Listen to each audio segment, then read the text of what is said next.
Amis, je tenais à vous souhaiter un Chag Sameach, une bonne fête depuis Yerushalayim, Ira Kodesh. Nous sommes la veille de Sukkot, cette grande fête. Baruch Hashem, on est tous purs, propres, lumineux du fait que Dieu nous a pardonné nos péchés maintenant à Yom Kippour et nous donne ce grand cadeau de la fête de Sukkot, un cadeau énorme.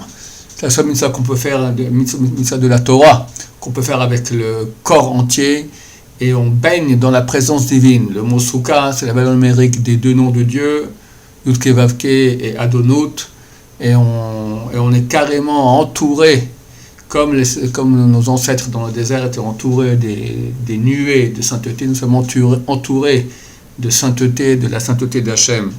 C'est une mitzvah énorme, c'est la seule fête lorsqu'on prie, on dit Zman Simchatenu, le temps de notre joie, parce qu'il y a un flux énorme qui descend du ciel sur nous quand on est dans la soukha, durant toute la fête, mais dans la soukha spécialement. Et Rabbeinu Ari, la Kabbalah, elle dit que tout le flux de toutes les joies que nous aurons durant l'année, tout est décidé maintenant. Maintenant on reçoit le carburant, le flux de toute la joie qu'on aura durant toute l'année. Et il y a une mission spéciale, donc d'être super en joie durant les 8 jours. C'est une fête de 8 jours. Même à l'étranger, 9 jours. D'accord, le Gaon de Vilna disait que c'était une fête très dure, arriver à sans cesse être en joie durant ces 9 jours, sans cesse. Le prophète Yona, comment il est devenu prophète? Il est venu à Yerushalayim, il a vu là-bas la joie qu'il y avait une joie spéciale toutes les nuits, ils allaient puiser de l'eau pour faire des libations d'eau sur l'autel, et il y avait une joie énorme, comme ça raconte la Gemara. Il a eu tellement de joie qu'à ce moment il a reçu le flux de la prophétie. Donc c'est pas notre niveau de recevoir le flux de la prophétie. Très bientôt, dans Hachem Mashiach reviendra, on sera tous des prophètes, comme c'est écrit dans le prophète Yoël, mais néanmoins pour vous dire à quel point on peut recevoir on reçoit un flux de lumière extraordinaire. Bien sûr, il faut se préparer, il ne faut pas simplement aller comme ça quand on est à la soukha, et il faut se préparer et comprendre qu'on rentre maintenant dans un endroit qui est extrêmement saint.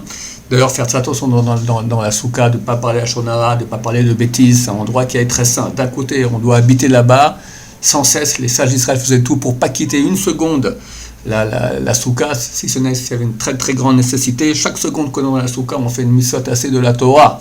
Extraordinaire. Le Rav Shlomo Zalman Auerbach, le grand de la génération, disait, est-ce que si on paye à quelqu'un des dizaines de milliers de dollars par jour pour rester chez lui à la maison, est-ce qu'il sortirait? Non. C'est pas des dizaines de milliers de dollars qu'on reçoit, chers amis. C'est un flux énorme de tout ce qu'on aura durant toute l'année. Je vous rappelle qu'on autorise à manger tout ce qui n'est pas pain, et tout ce n'est pas grande quantité de gâteaux et de pâtes comme spaghettis, etc., hors de la soukha, mais dormir même un tout petit peu hors de la soukha, c'est interdit. D'accord? Même sans dormir un tout petit peu assis, on ne parle pas d'être couché, donc faites tout pour ne pas vous endormir hors de la soukha. C'est de dormir dans la soukha, c'est le plus important que de manger. Bien sûr, quand on mange du pain, ou même si on mange des pâtes, d'accord, des pâtes cuites à l'eau, telles que des spaghettis, etc., une quantité plus grande de 162 cm3, ou il y en a qui disent 216, qui est vraiment pas grand-chose, c'est un peu plus le volume d'un verre jetable. Donc on mange dans la soukha avec bracha. On fait la bracha, les chèvres, basouka. D'ailleurs, je vous recommande beaucoup à tous de regarder bien toutes les lois concernant la soukha, les arbat aminim, les 4 espèces de loulav, etc., sur notre site, la page d'entrée du site. Il y a beaucoup de lois, il faut savoir comment les faire.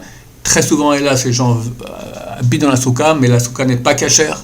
Il y a des pièges, des choses que les gens croient que s'ils mettent un drap autour de la soukha, alors c'est valable. C'est pas valable du tout.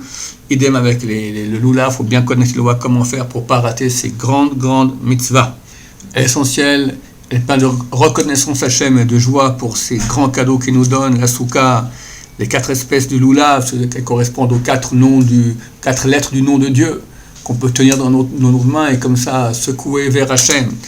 En fait, c'est une fête extraordinaire de bonheur, de sainteté qui vient sur nous. Je vous souhaite à tous un Chag Sameach, une fête pleine de joie, pleine de bonheur, sans aucune tristesse du tout, un flux énorme de sainteté.